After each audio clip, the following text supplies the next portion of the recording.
Super Heavy booster and ship had a successful separation, as well as a good boost back burn and good separation of the hot stage adapter. The Super Heavy booster then completed the landing burn with 13 Raptor engines igniting and slowing down the vehicle perfectly for Mechazilla to catch the Super Heavy booster for the first ever land recovery of the vehicle.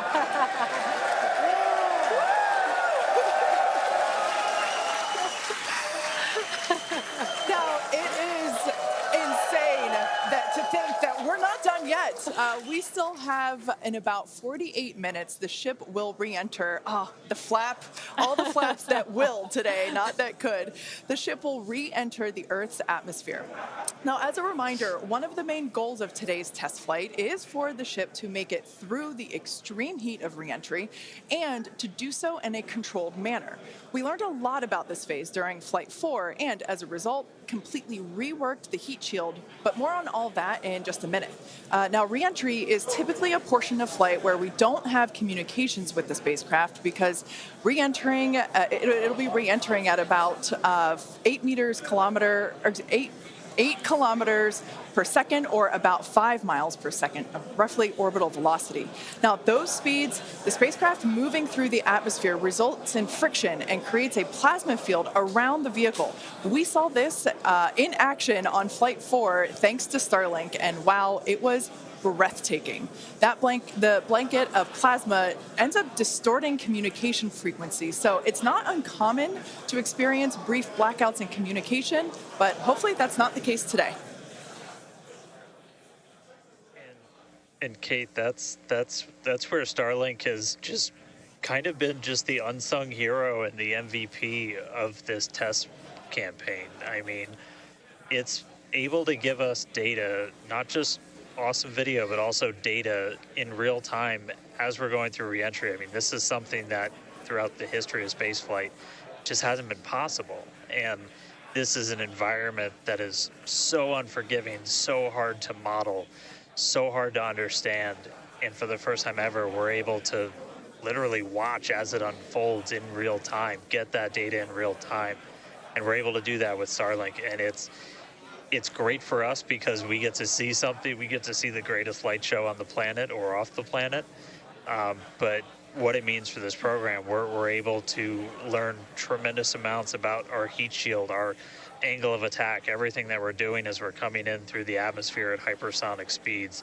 And it's, you can't just thank it enough. And also, special shout out, you're going to see some additional flap camera views. We've got a really amazing team of avionics, cameras, electronics, software people who made all that possible. And so hopefully they're going to give us an even better show on the way in today as we're coming in at about 5 times the speed of sound.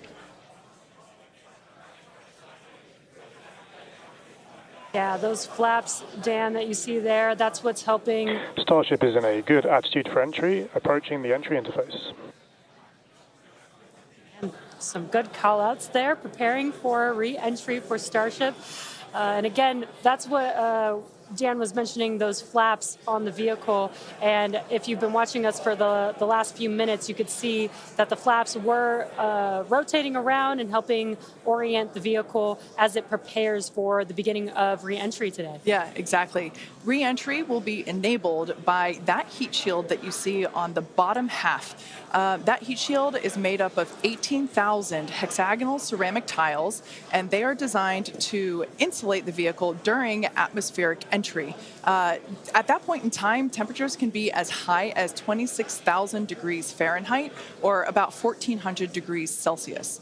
The design itself also permits for rapid reuse with no refurbishment between the flights. And fun fact that I think is just incredible in terms of scale, but the heat shield alone on the ship has a total mass of 10.5 tons, which is crazy because these things are really lightweight. They're made out of ceramic. We have a couple of them here. The one that I'm holding is used on flat surfaces, as let's see if we go that way, because as it's flat. The one that Jesse has is kind of more what you see there on the side. Yeah, exactly. And having these different shapes, the flat version and the curved version, allow us to cover a lot more of the surface area of the vehicle.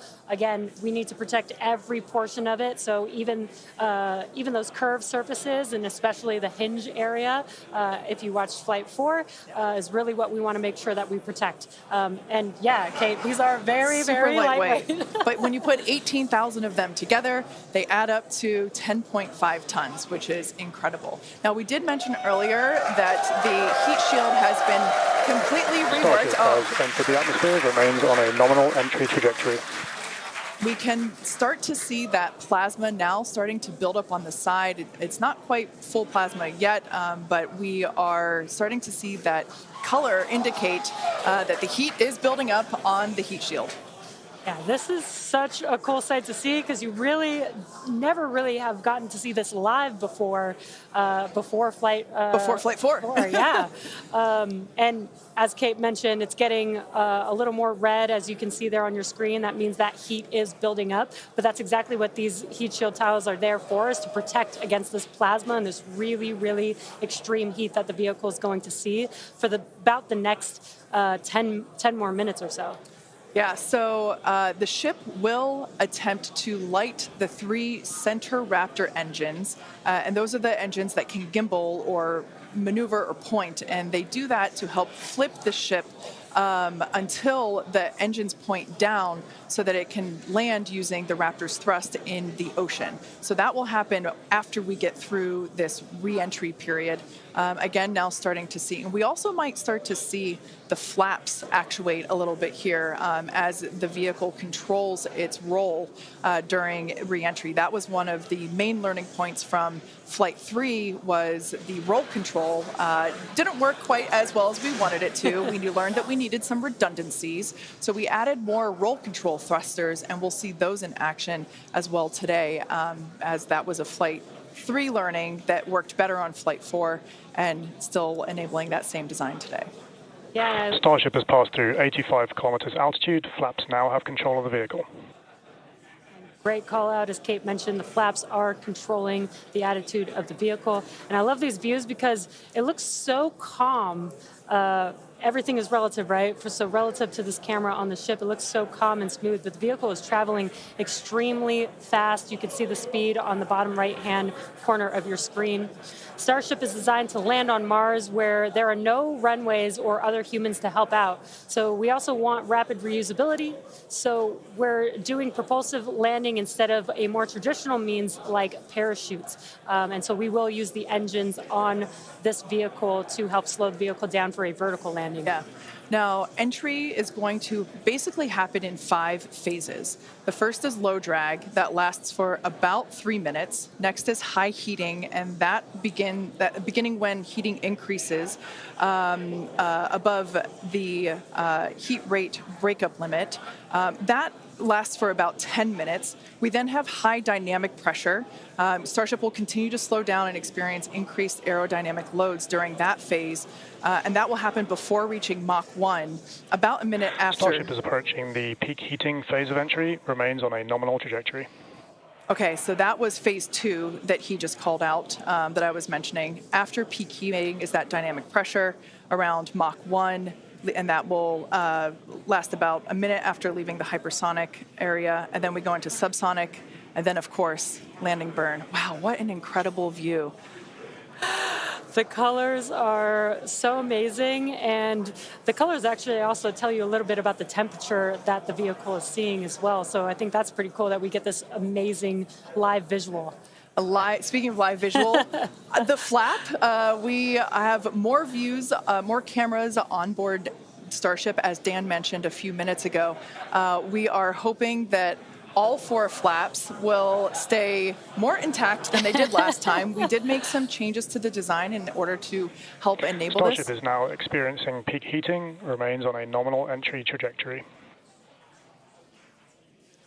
Great news there that Starship is continuing along the path that we intended it to fly.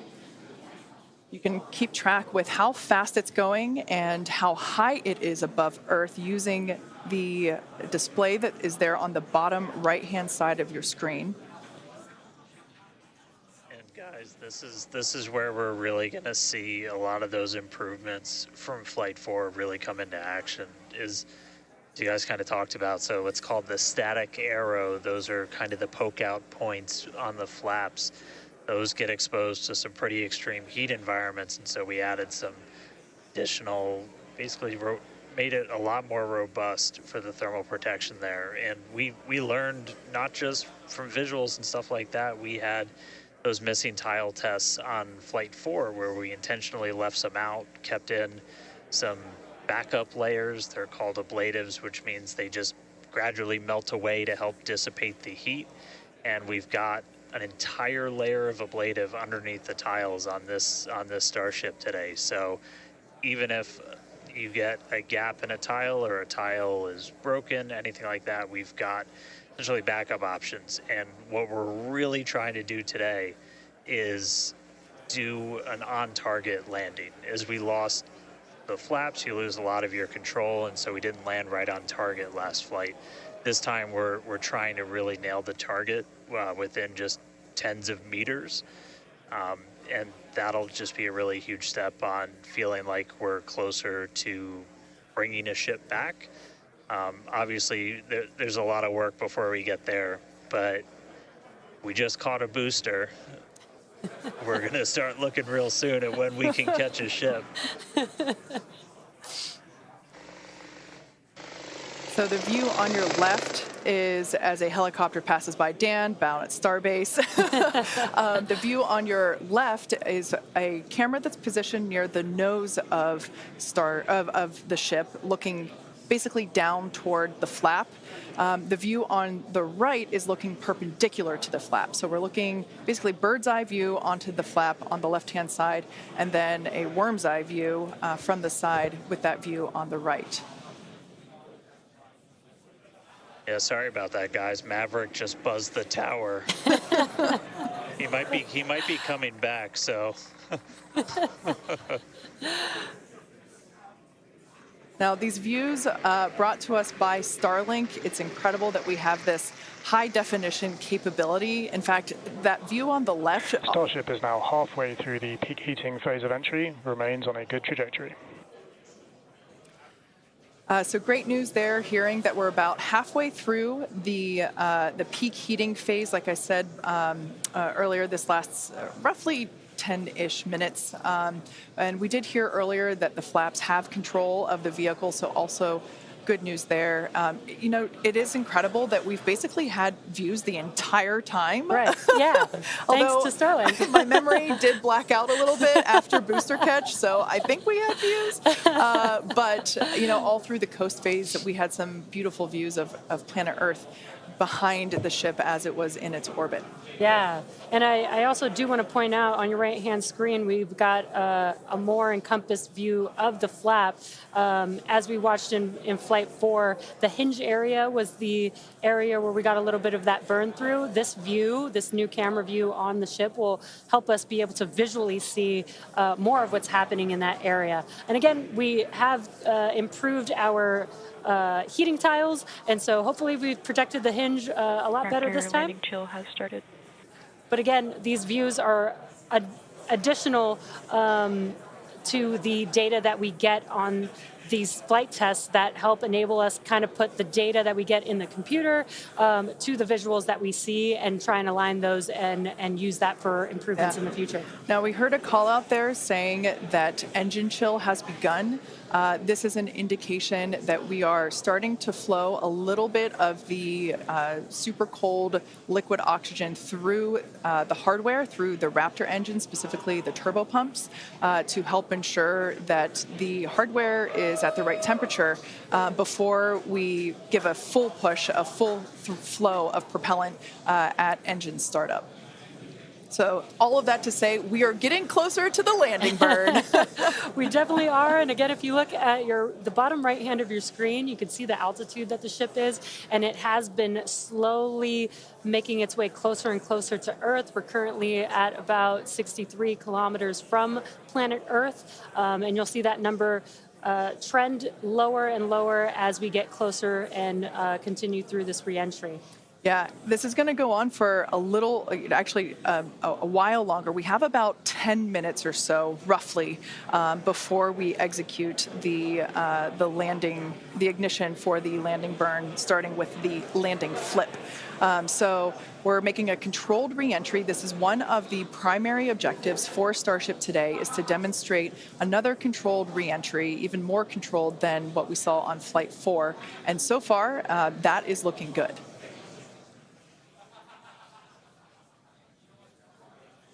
And then as we start to really get lower, we're going to start seeing the atmosphere's effects start to take place, and that's when we'll be dropping our speed down closer to the speed of sound. You'll see the flaps start to maneuver. We were able to do a landing burn on Flight 4, which kind of caught all of us off guard. It was pretty incredible after seeing the flaps survive through. And we're going to try and do another one on this flight today. We tweaked it a little bit, so we're going to try and splash down at a little bit of a gentler angle this time, instead of just kind of hit the water and fall over. And the goal with that is try and keep the ship intact, and then if we're able to then get some additional video of it, again, that's just more data. And everything we can see, everything we can get extra, like a couple extra seconds or minutes of data coming from the ship after Starship has splashdown. passed through the peak heating phase of flight, approaching maximum entry dynamic pressure. All right, we're through peak heating. Coming up is basically max Q part 2, where we're going to hit kind of that part of the curve where we're still moving really fast and the atmosphere is just dense enough that we're feeling the most pressure, but hopefully we're going to start feeling a little bit less heat now.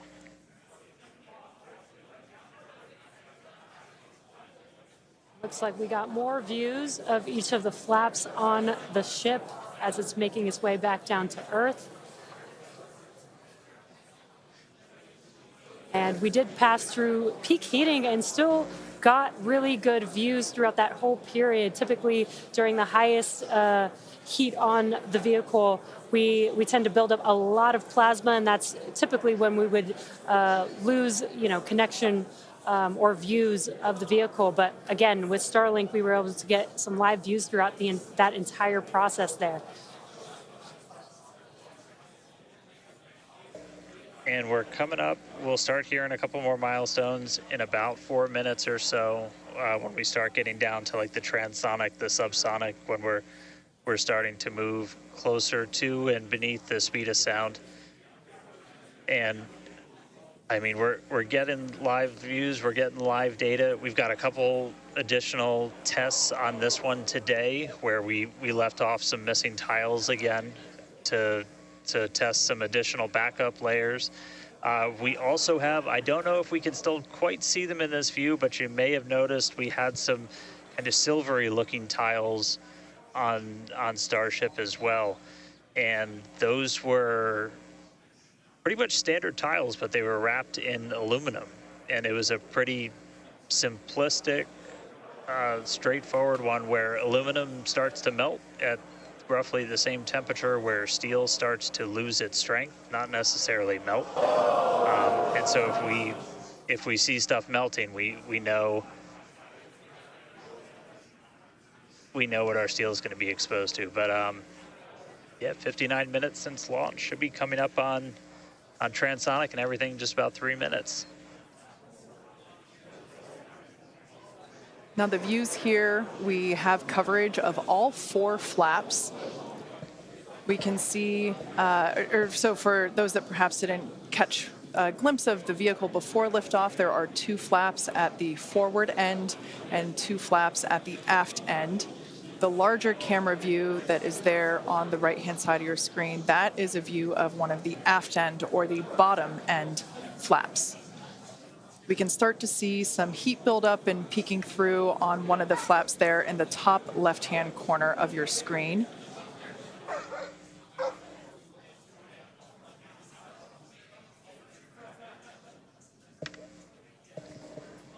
Once again, Starship now at T+1 hour and 9 seconds into its flight today, re-entering the Earth's atmosphere.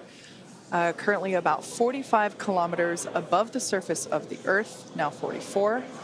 We are targeting a soft splashdown in the Indian Ocean, about, northwest-ish of Australia. And we are attempting to, as we did on Flight 4, perform a flip maneuver as well as Starship is at maximum entry dynamic pressure, remains on a good trajectory.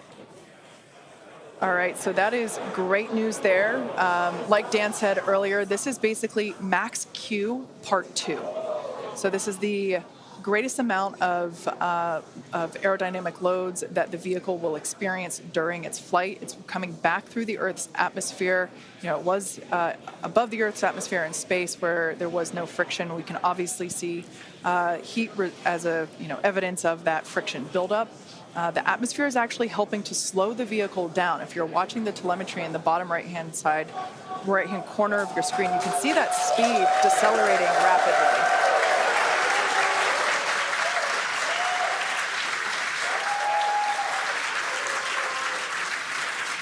Now, the 4 flaps on the ship help steer the vehicle, and one of the main objectives for the ship today is to demonstrate controlled re-entry during this phase of flight, this re-entry phase. Yeah, and we have 6 engines on ship, but we only need 3 of them, the 3 sea-level engines.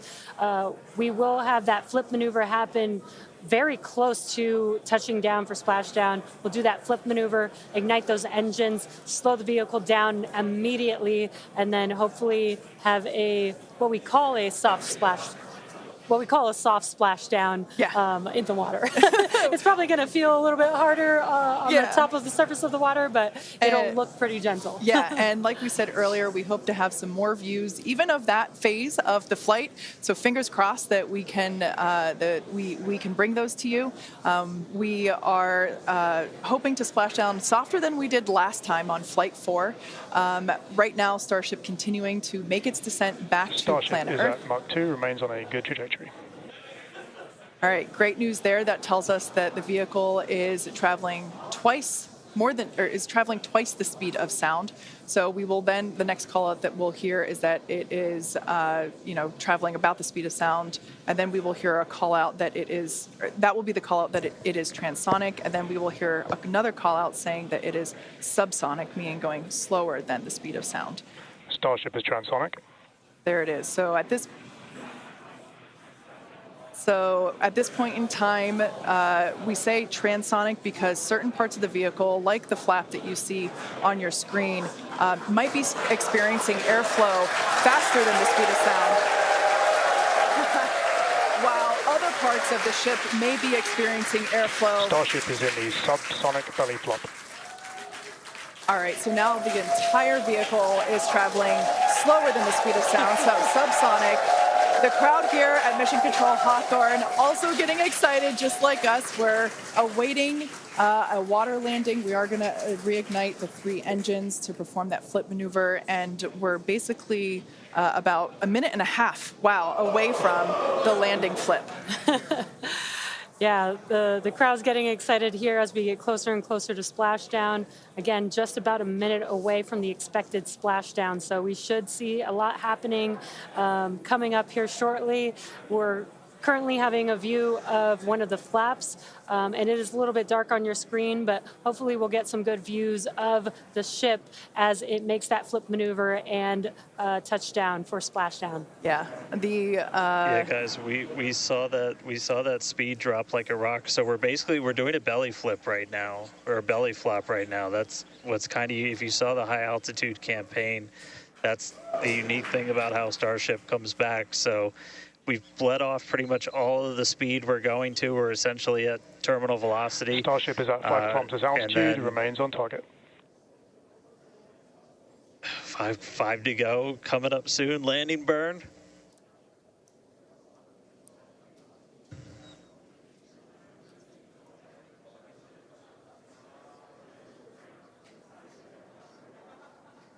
Two kilometers away. Starship is on target. Approaching landing burn startup. So keep an eye on the bottom right-hand side of your screen as well. That will be the indicator when the Raptor engines ignite, if we are unable to see that illumination ourselves. Landing burn startup. What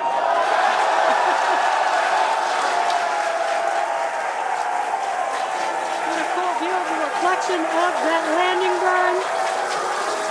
We can see the water just behind the ship.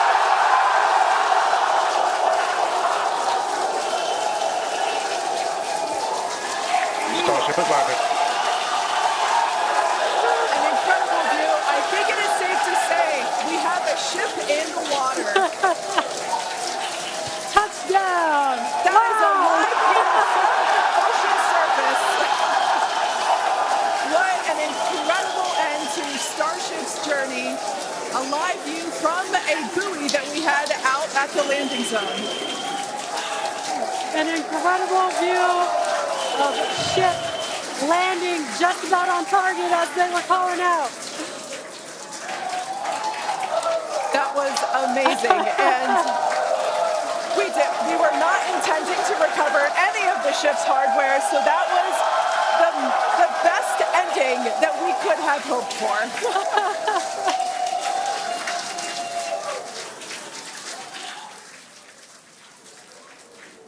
Man, I don't think we're going to be able to get a ton of extra video of the heat shield, but we hit the target. We hit the target.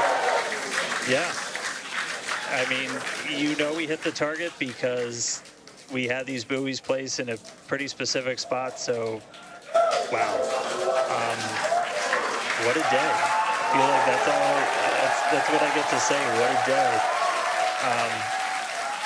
I mean, everything started off today with that launch. We were able to lift off towards the end of our window, 7:25 a.m. Central Time. 33 out of 33 Raptors in the way uphill. Successful hot stage. Booster came back. We watched it come down right behind us. Watched it get caught. And that broke my brain for a while. I'm really happy we had coast for a bit, but that's first ever booster catch, major step on the way to rapid reusability. And ship just gave us one heck of a show, making it through a controlled re-entry this time, flaps intact, made it down to the water. Hey, Starships were meant to fly, and it sure as hell flew today. So let's get ready for the next one. Over to you guys. They were meant to fly, and they were also meant to be caught by Mechazilla. Yeah. It's been such an incredible day today. Congratulations to our teammates and to everyone who supported the Starship program. And thank you to all of our future customers for your support. And we'll also like to thank the people of Cameron County, Texas, as well as the Coast Guard, the Federal Aviation Administration, the Government of Mexico, and the Australian Space Agency. Now be sure to follow SpaceX on X for more updates on today's test flight and, of course, for future Starship news. Today was amazing, but the SpaceX action isn't over yet. Soon Falcon Heavy will launch NASA's Europa Clipper, and we're also going to be returning Dragon back to Earth with NASA's Crew 8 astronauts. So congratulations again to the SpaceX team. What an amazing launch and an even cooler catch. Thank you for watching, but we're going to leave you with an awesome recap of what has been the most epic day.